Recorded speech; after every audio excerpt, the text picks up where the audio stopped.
Ultimes exhortations et avertissements. Après la conclusion du discours d'adieu aux 11, Jésus s'entretint familièrement avec eux et rappela maintes expériences qui les concernaient individuellement et collectivement. Ces Galiléens commencèrent enfin à entrevoir que leur ami et instructeur allait les quitter, et leur espoir s'accrochait à la promesse qu'après un court laps de temps, il serait de nouveau avec eux, mais ils avaient tendance à oublier que cette visite de retour ne durerait, elle aussi, que peu de temps.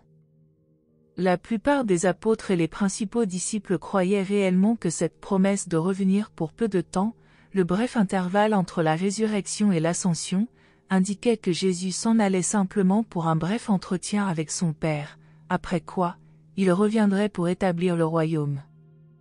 Cette interprétation de son enseignement cadrait à la fois avec leurs idées préconçues et avec leurs ardentes espérances. Dès lors que les croyances de toute leur vie et leurs espoirs de voir leurs souhaits réalisés concordaient, il n'était guère difficile aux apôtres de trouver une interprétation des paroles du Maître qui justifierait leurs intenses désirs. Après que les apôtres eurent analysé le discours d'adieu et commencé à l'assimiler mentalement, Jésus demanda de nouveau l'attention des apôtres et commença à leur communiquer ses ultimes exhortations et avertissements. 1. Dernière parole de réconfort. Quand les 11 eurent repris leur place, Jésus se leva et leur dit, « Tant que je suis avec vous dans la chair, je ne peux être qu'un individu parmi vous ou dans le monde entier. Mais, quand j'aurai été délivré de ce corps de nature mortelle, je serai en mesure de revenir en tant qu'esprit habitant chez chacun de vous et chez tous les autres croyants à l'évangile du royaume. De cette manière, le Fils de l'homme deviendra une incarnation spirituelle dans l'âme de tous les vrais croyants. Quand je serai revenu vivre en vous et œuvrer à travers vous, je pourrai d'autant mieux continuer à vous conduire dans cette vie et vous guider dans la vie future à travers les nombreuses demeures dans le ciel des cieux. La vie dans la création éternelle du Père n'est pas un repos sans fin dans l'oisiveté et un confort égoïste, mais plutôt une incessante progression en grâce, en vérité et en gloire. Chacun des très nombreux postes dans la maison de mon Père est une halte, une vie destinée à vous préparer à la suivante. Les enfants de lumière iront ainsi de gloire en gloire, jusqu'à ce qu'ils atteignent l'état divin où ils seront spirituellement rendus parfaits comme le Père est parfait en toutes choses. Si vous voulez me suivre quand je vous quitterai, faites des efforts sérieux pour vivre conformément à l'esprit de mes enseignements et à l'idéal de ma vie, à l'accomplissement de la volonté de mon Père. Faites cela au lieu d'essayer d'imiter le cours naturel de ma vie d'incarnation tel que j'ai été tenu, par nécessité, de la vivre sur ce monde.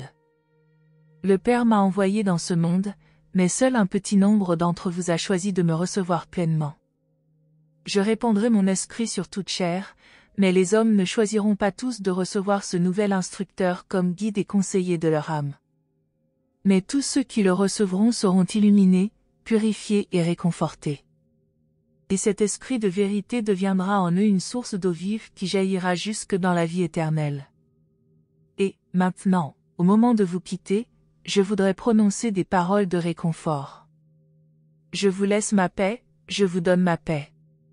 Je vous fais ces dons non à la manière du monde, parcimonieusement, je donne à chacun de vous tout ce qu'il veut recevoir. Que votre cœur ne se trouble pas et ne craigne pas. J'ai vaincu le monde, et en moi vous triompherez tous par la foi. Je vous ai prévenu que le Fils de l'homme va être tué, mais je vous assure que je reviendrai avant d'aller auprès du Père, bien que ce ne soit que pour peu de temps.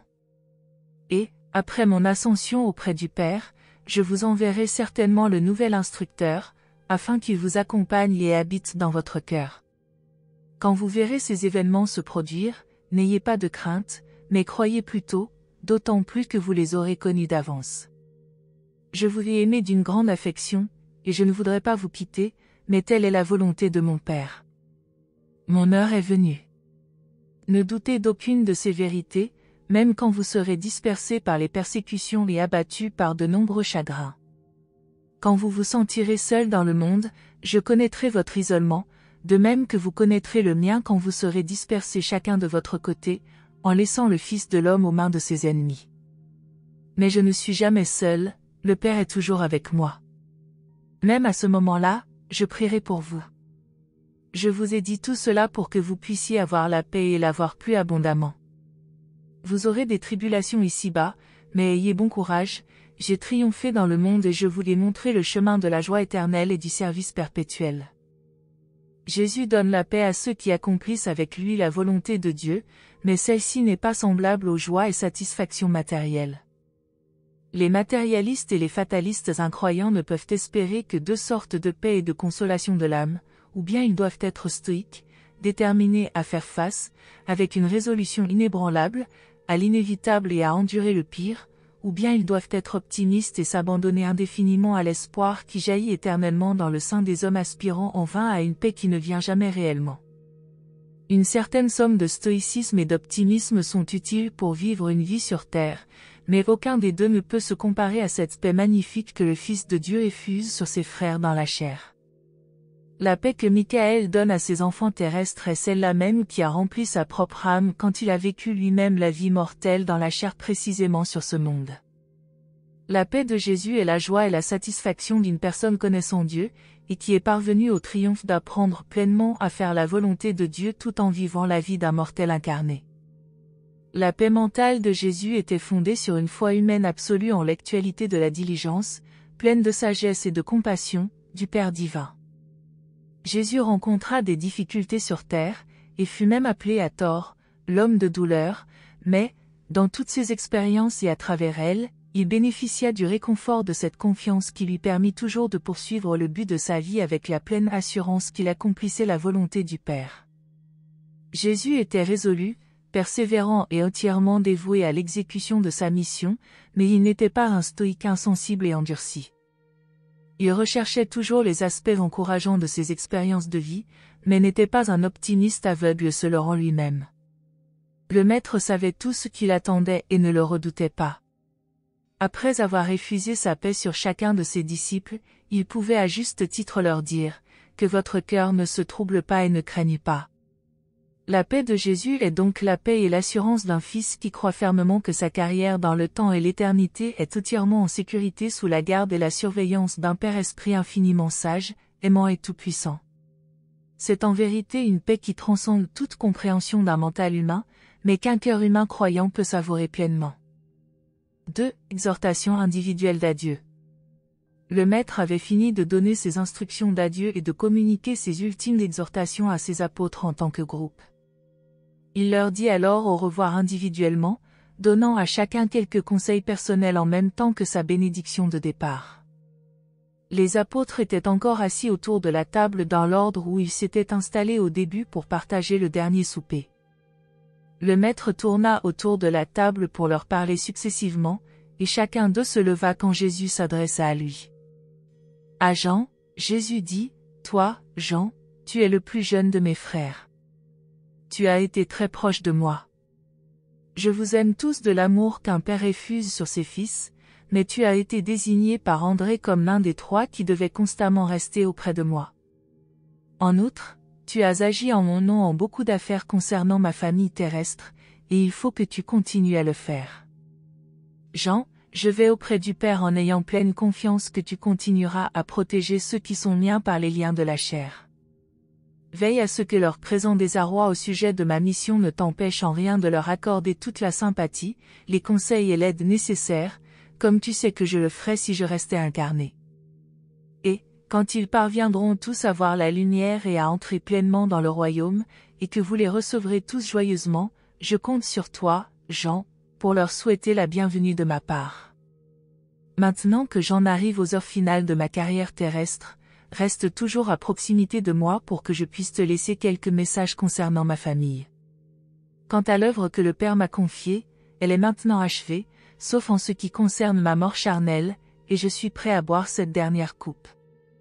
Quant aux responsabilités que m'a laissées mon père terrestre Joseph, je les ai assumées durant ma vie, mais il faut maintenant que je compte sur toi pour agir à ma place en toutes ces affaires. Je t'ai choisi pour le faire, Jean, parce que tu es le plus jeune, et qu'en conséquence il est très probable que tu vivras plus longtemps que les autres apôtres.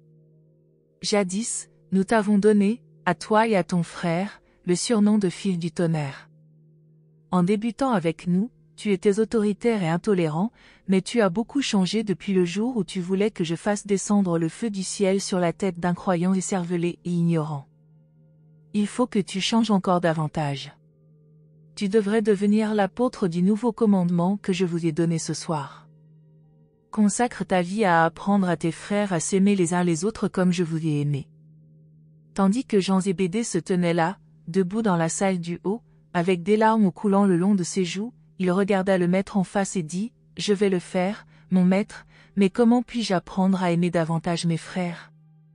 Et Jésus répondit alors, « Tu apprendras à mieux aimer tes frères en apprenant d'abord à aimer davantage leur Père qui est aux cieux, et après être réellement plus intéressé à leur bien-être dans le temps et l'éternité. » Et tout intérêt humain de ce genre est nourri par une sympathie compréhensive, un service désintéressé et un pardon sans bornes. Nul ne devrait te traiter avec dédain à cause de ta jeunesse, mais je t'exhorte à toujours considérer dûment le fait que l'âge représente bien souvent l'expérience et que, dans les affaires humaines, rien ne peut remplacer l'expérience effective. Efforce-toi de vivre en paix avec tout le monde, et spécialement avec tes amis dans la fraternité du royaume céleste. Et puis, Jean, rappelle-toi toujours qu'il ne faut pas lutter avec les âmes que tu voudrais gagner au royaume. Ensuite, le maître contourna son propre siège et s'arrêta un instant à côté de la place vide de Judas Iscario. Les apôtres étaient plutôt surpris de voir que Judas n'était pas encore rentré, et ils étaient fort curieux de connaître la signification de l'expression de tristesse sur le visage de Jésus, debout à côté du siège vide du traître. Mais nul d'entre eux, sauf peut-être André, ne soupçonnait le moins du monde que leur trésorier était sorti pour trahir son maître, comme Jésus le leur avait laissé entendre auparavant dans la soirée et pendant le souper. Il s'était passé tant de choses depuis lors que, pour l'instant, les apôtres avaient complètement oublié la déclaration de Jésus que l'un d'eux le trahirait. Jésus s'approcha ensuite de Simon Zéloté, qui se leva pour écouter l'exhortation suivante. « Tu es un vrai fils d'Abraham, mais quelle peine j'ai eu à faire de toi un fils du royaume céleste. Je t'aime, et tous tes frères t'aiment également. Je sais que tu m'aimes, Simon, et que tu aimes aussi le royaume, mais tu as encore l'idée fixe de faire advenir ce royaume conformément à tes goûts. Je sais bien que tu finiras par saisir la nature et la signification spirituelle de mon évangile, et que tu travailleras courageusement à le proclamer, mais je suis désolé de ce qui pourrait arriver après mon départ. Je me réjouirais de savoir que tu ne chancelleras pas. Je serais heureux si je pouvais savoir qu'après mon retour auprès du Père tu ne cesseras pas d'être mon apôtre, et que tu te comporteras acceptablement comme un ambassadeur du royaume céleste. » À peine Jésus avait-il fini de parler à Simon Zéloté que le fougueux patriote, essuyant les larmes de ses yeux, répondit, « Maître, ne crains rien pour ma fidélité. J'ai tourné le dos à tout pour pouvoir consacrer ma vie à l'établissement de ton royaume sur terre, et je ne chancellerai pas. Jusqu'ici, j'ai survécu à toutes les déceptions et je ne t'abandonnerai pas. » Alors, posant la main sur l'épaule de Simon, Jésus dit, « En vérité, il est réconfortant de t'entendre parler ainsi, spécialement à un moment comme celui-ci, mais, mon bon ami, tu ne sais pas encore de quoi tu parles. Je ne doute pas un instant de ta fidélité, de ta dévotion. Je sais que tu n'hésiterais pas à te lancer dans la bataille et à mourir pour moi, comme le feraient tous tes compagnons, et ils approuvèrent tous vigoureusement d'un signe de tête, mais cela ne te sera pas demandé. Je t'ai maintes fois répété que mon royaume n'est pas de ce monde et que mes disciples ne se battront pas pour l'établir. Je t'ai dit cela bien des fois, Simon, mais tu refuses de regarder la vérité en face. Je ne suis pas inquiet au sujet de ta fidélité envers moi et le royaume, mais que vas-tu faire quand je serai parti, et qu'enfin tu t'éveilleras en prenant conscience que tu n'avais pas saisi la signification de mon enseignement et qu'il te faut réadapter tes fausses interprétations à la réalité d'un ordre spirituel différent des affaires du royaume? » Simon voulut encore parler, mais Jésus leva la main pour l'arrêter et continua. « Aucun de mes apôtres n'a un cœur plus sincère et honnête que le tien, mais, après mon départ, aucun ne sera plus bouleversé et plus désespéré que toi. Dans tout ton découragement, mon esprit habitera en toi, et tes frères que voici ne t'abandonneront pas. N'oublie pas ce que je t'ai enseigné au sujet des rapports entre la citoyenneté sur terre et la filiation dans le royaume spirituel du Père. Réfléchis bien à tout ce que je t'ai dit sur la nécessité de rendre à César ce qui est à César, et à Dieu ce qui est à Dieu.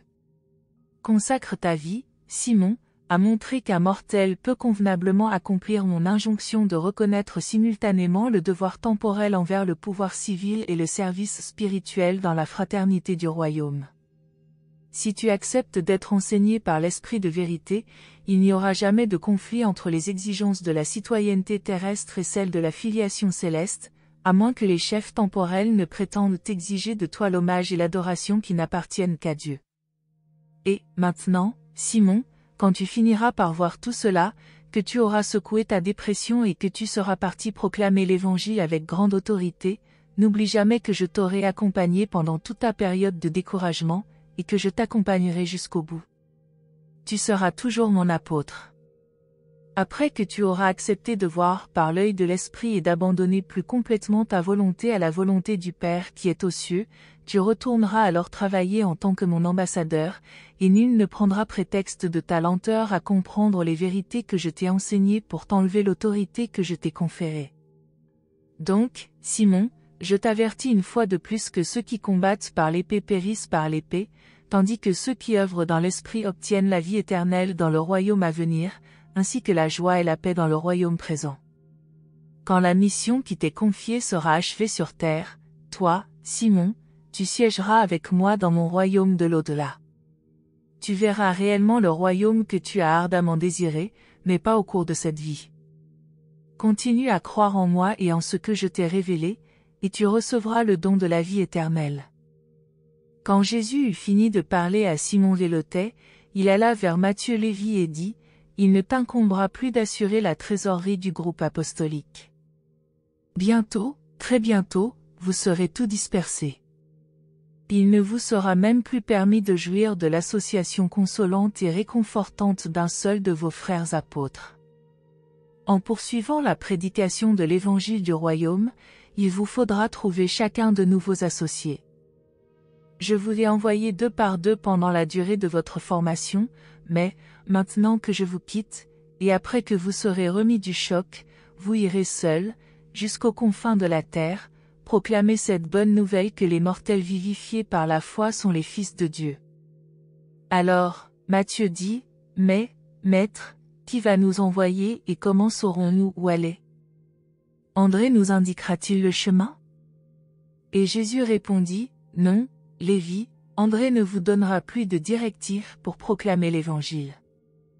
Il continuera en réalité à être votre ami et votre conseiller jusqu'au jour où vous viendra le nouvel instructeur. Alors, l'Esprit de vérité vous conduira chacun au loin pour travailler à l'expansion du royaume. Tu as subi beaucoup de transformations depuis le jour où tu te trouvais au bureau de la douane et où tu pris la décision de me suivre, mais il faut que tu en subisses encore beaucoup d'autres avant que tu puisses avoir la vision d'une fraternité où les gentils siégeront avec les juifs dans une association fraternelle. Continue à répondre aux besoins que tu éprouves à gagner tes compatriotes juifs au royaume jusqu'à ce que tu sois pleinement satisfait. Ensuite, tourne-toi avec autorité vers les gentils. Lévi, tu peux être certain d'une chose, c'est que tu as gagné la confiance et l'affection de tes frères, ils t'aiment tous. Et tous les 10 firent signe qu'ils acquiesçaient aux paroles du Maître. Lévi, je suis au courant de bien des choses que tes frères ignorent concernant tes soucis, tes sacrifices et tes efforts pour assurer la trésorerie du groupe. Bien que celui qui portait la bourse soit absent, je me réjouis de ce que l'ambassadeur publicain soit ici, à ma réunion d'adieu, avec les messagers du royaume. Je prie pour que tu puisses discerner la signification de mon enseignement avec les yeux de l'esprit. Quand le nouvel instructeur viendra dans ton cœur, suis-le où il te conduira et fais voir à tes frères, et même au monde entier, ce que le Père peut faire pour un collecteur d'impôts détesté qui a osé suivre le Fils de l'homme et croire à l'évangile du royaume. Dès le début, Lévi, je t'ai aimé comme j'ai aimé ces autres Galiléens. Puisque tu sais si bien que ni le Père ni le Fils ne font exception de personne, veille à ne pas faire de distinction de cet ordre parmi ceux qui se mettront à croire à l'Évangile grâce à ton ministère. Donc, Matthieu, consacre toute ta future vie de service à montrer aux hommes que Dieu ne fait pas exception de personne et qu'aux yeux de Dieu et dans la communauté du royaume, tous les hommes sont égaux, tous les croyants sont les fils de Dieu. Ensuite, Jésus alla vers Jacques Zébédée, qui se tint debout en silence, tandis que le maître s'adressait à lui en disant, « Jacques, lorsque toi et ton jeune frère, vous êtes venus un jour vers moi en recherchant une préférence dans les honneurs du royaume, je vous ai dit qu'il appartenait au Père d'attribuer ces honneurs, et je vous ai demandé si vous étiez capable de boire ma coupe, vous m'avez tous deux répondu que vous l'étiez.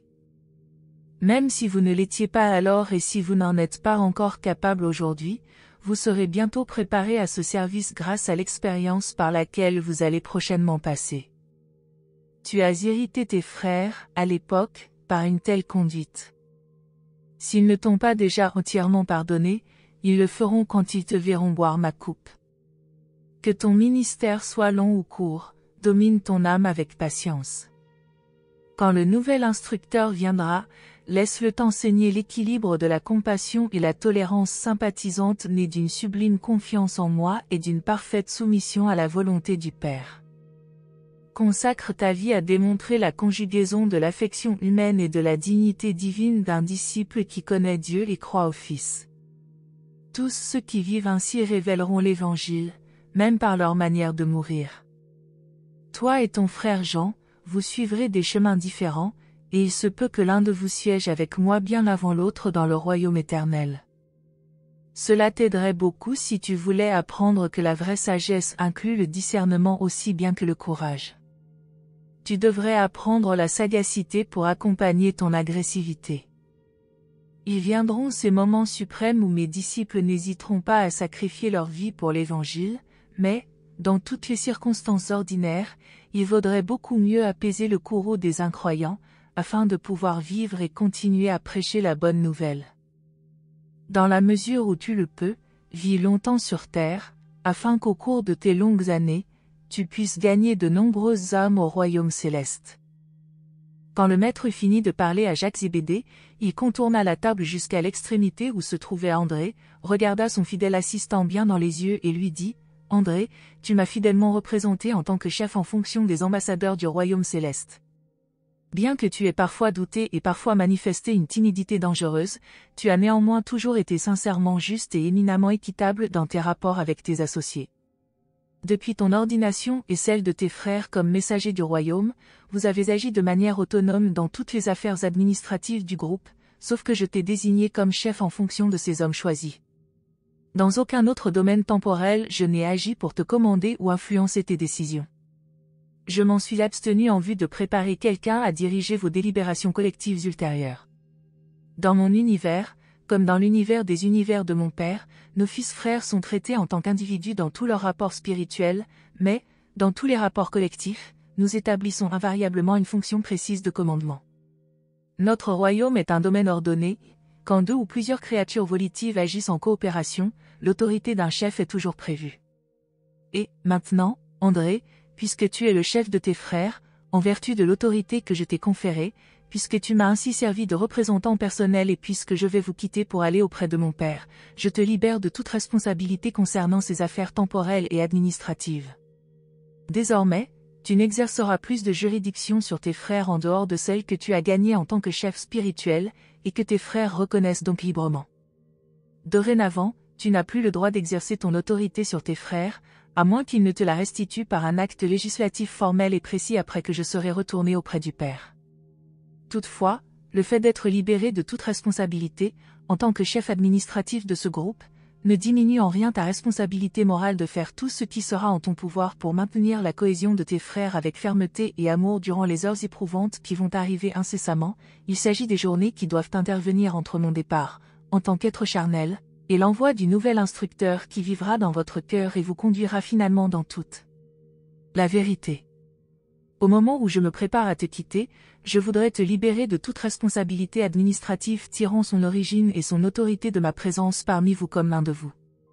Désormais, je n'exercerai plus, sur vous et parmi vous, que l'autorité spirituelle. Si tes frères désirent te conserver comme conseiller, je te demande de faire tout ce que tu peux, dans toutes les questions temporelles et spirituelles, pour promouvoir la paix et l'harmonie parmi les divers groupes de croyants sincères à l'Évangile. Consacre le reste de ta vie à développer les aspects pratiques de l'amour fraternel parmi tes frères. Sois bon pour mes frères par le sang quand ils parviendront à croire pleinement à l'Évangile, manifeste un dévouement affectueux et impartial envers les Grecs à l'Occident et envers Abner à l'Orient. Bien que mes apôtres, ici devant moi, doivent prochainement être dispersés aux quatre coins de la terre pour proclamer la bonne nouvelle du salut par la filiation avec Dieu, il t'appartient de les maintenir réunis durant les heures d'épreuve imminentes, la période intensément éprouvante durant laquelle vous devrez apprendre à croire à l'Évangile hors de ma présence personnelle, tout en attendant patiemment l'arrivée du nouvel instructeur, l'Esprit de vérité. Donc, André, bien qu'il puisse ne pas t'échoir d'accomplir les grandes œuvres du point de vue humain, contente-toi d'être l'éducateur et le conseiller de ceux qui les accomplissent. Poursuis jusqu'à la fin ton travail sur terre, ensuite, tu continueras ce ministère dans le royaume éternel, car ne t'ai-je pas maintes fois dit que j'ai d'autres brebis en dehors de ce troupeau. Jésus alla ensuite vers les jumeaux Alphée, se mit entre eux deux et dit, « Mes petits enfants, vous êtes une des 3 paires de frères qui ont choisi de me suivre. Tous les 6 vous avez bien fait de travailler en paix avec votre frère par le sang, mais aucun ne l'a fait mieux que vous. De durs moments nous attendent sous peu. Peut-être ne comprendrez-vous pas tout ce qui vous arrivera, avouez à vos frères, mais ne doutez jamais que vous ayez été un jour appelés à l'œuvre du royaume. Pendant quelque temps, il n'y aura pas de foule à diriger, mais ne vous découragez pas. Quand le travail de votre vie sera achevé, je vous recevrai au ciel, où, en gloire, vous pourrez raconter votre salut aux armées séraphiques et aux multitudes de fils élevés de Dieu. Consacrez votre vie à magnifier les travaux pénibles de la vie de tous les jours. Montrez à tous les habitants de la terre et aux anges du ciel comment un homme mortel peut retourner avec gaieté et courage à son dur labeur de jadis, après avoir été appelé pendant un temps au service spécial de Dieu. Si, pour le moment, votre travail dans les affaires extérieures du royaume est achevé, vous devriez retourner à vos anciens travaux avec l'illumination nouvelle de l'expérience d'être fils de Dieu, et avec la compréhension élevée que, pour celui qui connaît Dieu, il n'existe ni travail banal, ni labeur séculier. Pour vous, qui avez œuvré avec moi, toutes choses sont devenues sacrées, et tout labeur terrestre est devenu un service pour Dieu le Père lui-même. Quand vous entendrez raconter les actes de vos anciens associés apostoliques, réjouissez-vous avec eux et poursuivez votre besogne quotidienne comme ceux qui attendent Dieu et travaillent en l'attendant. Vous avez été mes apôtres et vous le serez toujours, je me souviendrai de vous dans le royaume à venir. Ensuite, Jésus alla vers Philippe, qui se leva pour entendre le message suivant de son maître. « Philippe, tu m'as posé beaucoup de sottes questions, et j'ai fait mon possible pour répondre à chacune d'elles. Maintenant, je voudrais répondre à la dernière qui est venue à ton mental fort honnête, mais fort peu spirituel. Pendant tout le temps que je contournais la table vers toi, tu n'as cessé de te demander, que vais-je bien faire si le Maître s'en va et nous laisse seuls dans le monde ? Ô homme de peu de foi! Et, pourtant, tu en as presque autant que nombre de tes frères. Tu as été un bon intendant, Philippe. Tes défaillances ont été rares, et nous avons utilisé l'une d'elles pour manifester la gloire du Père. Ton service d'intendance va prendre fin. Il faudra te consacrer bientôt plus complètement à l'œuvre pour laquelle tu as été appelé, la prédication de l'Évangile du Royaume. Philippe, tu as toujours voulu des démonstrations et tu vas bientôt voir de grandes choses. Il aurait bien mieux valu que tu aies perçu tout ceci par la foi, mais, puisque tu étais sincère même dans ta vision matérielle, tu vivras pour voir l'accomplissement de mes paroles. Ensuite, quand tu auras été béni par la vision spirituelle, fais ton travail en consacrant ta vie à guider l'humanité dans sa recherche de Dieu et des réalités éternelles avec l'œil de la foi spirituelle, et non avec les yeux du mental matériel. Souviens-toi, Philippe, que tu as une grande mission sur terre, car le monde est rempli de gens qui ont tendance à regarder la vie exactement comme toi. Tu as une tâche importante à accomplir. Quand elle sera achevée dans la foi, tu viendras à moi dans mon royaume, et je prendrai grand plaisir à te montrer ce que l'œil n'a pas vu, ce que l'oreille n'a pas entendu et ce que le mental humain n'a pas conçu. Entre-temps, deviens comme un petit enfant dans le royaume de l'esprit et permets-moi, en tant qu'esprit du nouvel instructeur, de t'entraîner dans le royaume spirituel. De cette manière, je pourrai faire pour toi beaucoup de choses que je ne pouvais pas accomplir quand je séjournais avec toi comme mortel du royaume. Et souviens-toi toujours, Philippe, que quiconque m'a vu a vu le Père. Ensuite, le maître alla vers Nathanaël, qui se leva, mais Jésus le pria de se rasseoir, s'assit à côté de lui et dit, « Nathanaël, tu as appris à vivre au-dessus des préjugés et à pratiquer une tolérance accrue depuis que tu es devenu mon apôtre. Mais tu as encore beaucoup à apprendre. Tu as été une bénédiction pour tes collègues parce que ta persévérante sincérité les rappelait toujours à l'ordre. Après mon départ, il se peut que ta franchise t'empêche de rester en bons termes avec tes frères, tant anciens que nouveaux. Tu devrais apprendre que l'expression d'une pensée, même bonne, doit être modulée en harmonie avec le statut intellectuel et le développement spirituel de l'interlocuteur. La sincérité est fort utile dans l'œuvre du royaume quand elle est alliée au discernement. Si tu voulais apprendre à travailler avec tes frères, tu pourrais accomplir des œuvres plus durables.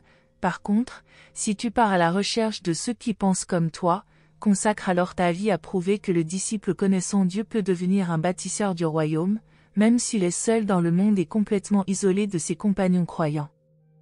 Je sais que tu seras fidèle jusqu'au bout, et je t'accueillerai, un jour, dans le service plus étendu de mon royaume du ciel. Alors, Nathanaël prit la parole pour demander à Jésus, « J'ai écouté ton enseignement depuis le premier moment où tu m'as appelé au service du royaume, mais, en toute honnêteté, je n'arrive pas à comprendre la pleine signification de tout ce que tu nous dis. Je ne sais pas à quels événements je dois m'attendre, et je crois que la plupart de mes compagnons sont également désorientés, mais qu'ils hésitent à avouer leur embarras. Peux-tu m'aider ?» Jésus posant la main sur l'épaule de Nathanaël dit, « Mon ami, il n'est pas surprenant que tu sois embarrassé pour essayer de saisir la signification de mon enseignement spirituel, puisque tu es tellement handicapé par tes idées préconçues sur la tradition juive et embrouillé par ta tendance persistante à interpréter mon évangile conformément aux leçons des scribes et des pharisiens. Je vous ai beaucoup enseigné par la parole et j'ai vécu ma vie parmi vous. J'ai fait tout ce qui était possible pour illuminer votre mental et libérer votre âme. Ce que vous n'avez pas été capable de tirer de mes enseignements et de ma vie, il faut maintenant vous préparer à l'acquérir auprès du maître de tous les instructeurs, l'expérience effective. Dans toutes ces expériences nouvelles qui vous attendent, je vous précéderai et l'esprit de vérité vous accompagnera. Ne craignez pas. Quand le nouvel instructeur sera venu, il vous révélera ce que vous ne réussissez pas à comprendre maintenant, il le fera durant le reste de votre vie terrestre et poursuivra votre formation dans les âges éternels. Puis le Maître se tournant vers tous les apôtres dit, « N'ayez pas de crainte si vous ne comprenez pas la pleine signification de l'Évangile. Vous n'êtes que des êtres finis, des hommes mortels, et ce que je vous ai enseigné est infini, divin et éternel. Soyez patients et ayez bon courage, car vous avez les âges éternels devant vous pour continuer votre expérience progressive et devenir parfait, comme votre Père au paradis est parfait. » Ensuite, Jésus alla vers Thomas, qui, debout, l'entendit dire, « Thomas, tu as souvent manqué de foi, toutefois, après tes périodes de doute, tu n'as jamais manqué de courage. Je sais que les faux prophètes et les faux éducateurs ne te tromperont pas. Après mon départ, tes frères apprécieront d'autant plus ta manière critique de considérer les nouveaux enseignements. Quand vous serez tout dispersés aux confins du monde dans les temps à venir, souviens-toi que tu es encore mon ambassadeur. Consacre ta vie à la grande œuvre consistant à montrer que le mental matériel critique de l'homme peut triompher de l'inertie du doute intellectuel quand il se trouve en face de la manifestation démonstrative de la vérité vivante. Je parle de la vérité vivante telle qu'elle opère dans l'expérience des hommes et des femmes nés d'esprit, qui produisent dans leur vie les fruits de l'esprit, et qui s'aiment les uns les autres comme je vous ai aimé. Thomas, je suis heureux que tu te sois joint à nous, et je sais qu'après une courte période de perplexité, tu continueras à servir le royaume. Tes doutes ont embarrassé tes frères, mais ne m'ont jamais dérangé. J'ai confiance en toi et je te précéderai même jusqu'aux confins de la terre. Ensuite, le Maître alla vers Simon-Pierre, qui se leva, tandis que Jésus s'adressait à lui en ces termes, « Pierre, je sais que tu m'aimes, et que tu consacreras ta vie à prêcher publiquement l'Évangile aux Juifs et aux gentils, mais je suis désolé que tes années d'association étroite avec moi n'aient pas mieux réussi à t'aider à réfléchir avant de parler. Par quelle expérience faudra-t-il que tu passes pour apprendre à surveiller tes paroles? Que de difficultés tu nous as causées par tes paroles irréfléchies, par ta présomptueuse confiance en toi. Tu vas t'attirer encore bien plus de difficultés si tu ne maîtrises pas ce défaut. Tu sais que tes frères t'aiment malgré cette faiblesse, et tu dois aussi comprendre que cette imperfection ne diminue en rien mon affection pour toi, mais elle réduit ton utilité et ne cesse jamais de te valoir des ennuis. Toutefois, il est indubitable que l'expérience par laquelle tu vas passer cette nuit même sera pour toi d'un grand secours. Ce que je te dis maintenant, Simon-Pierre, je le dis également à tous tes frères assemblés ici, ce soir, vous serez tous en grand péril de trébucher à cause de moi. Vous savez qu'il est écrit, le berger sera frappé et les brebis seront dispersées. Quand je ne serai plus là, il y aura grand danger que certains d'entre vous succombent à des doutes et trébuchent à cause de ce qui me sera arrivé. Mais je vous promets maintenant que je reviendrai pour un peu de temps et que je vous précéderai alors en Galilée. Alors Pierre mit sa main sur l'épaule de Jésus et dit, « Peu importe si tous mes frères succombent à des doutes à ton sujet, moi, je te promets que je ne trébucherai sur rien de ce que tu pourras faire. Je t'accompagnerai et, au besoin, je mourrai pour toi. » Tandis que Pierre se tenait là devant son maître, tout tremblant d'une émotion intense et débordant d'amour sincère pour lui, Jésus le regarda droit dans ses yeux humides de larmes et dit, « Pierre, en vérité, je te le dis, cette nuit, le coq ne chantera pas avant que tu ne m'aies renié 3 ou 4 fois.